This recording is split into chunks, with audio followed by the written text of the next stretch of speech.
सावन माह के शुक्ल पक्ष की एकादशी को पुत्रदा एकादशी कहा जाता है, जो इस बार 5 अगस्त मंगलवार को मनाई जाएगी। साल में पुत्रदा एकादशी 2 बार आती है, एक पोष माह में, दूसरा सावन माह में पुत्रदा एकादशी मनाई जाती है। इस पावन अवसर पर श्रद्धालु विशेष रूप से भगवान विष्णु की उपासना करते हैं। व्रत रखकर अपने संतान की दीर्घायु, सुख समृद्धि एवं उत्तम स्वास्थ्य की कामना करते हैं। पुत्रदा एकादशी का धार्मिक महत्व भी अत्यंत विशिष्ट माना गया है।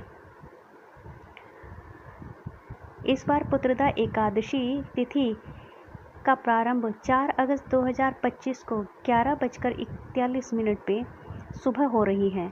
एकादशी तिथि समाप्त है 5 अगस्त 2025 को 1:12 पर दोपहर में, और एकादशी तिथि का जो पारण है वो 6 अगस्त को 5:45 पर सुबह से लेकर 8:26 तक सुबह रहेगा।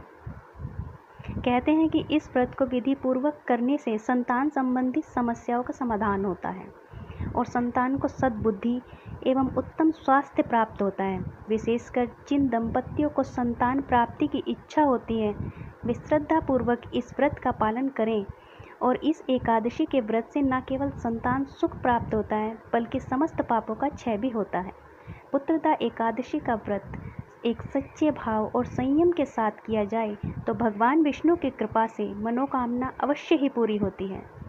ऐसी भी मान्यता है कि पुत्रदा एकादशी का व्रत रखने से न केवल वर्तमान में संतान की रक्षा होती है, बल्कि आने वाली संतान को भी आयुष्य की प्राप्ति होती है। विशेषकर उन दंपतियों को भी संतान सुख प्राप्त होता है जिनके संतान हो ही नहीं।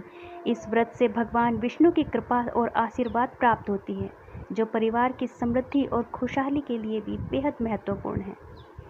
पूजा की विधि: मंगलवार को श्रद्धालु प्रातःकाल स्नान आदि से निवृत्त होने के बाद व्रत का संकल्प लेकर भगवान विष्णु की पूजा करें। पीले पुष्प, तुलसी दल, पंचामृत और धूप दीप से श्रीहरि का अभिषेक करें।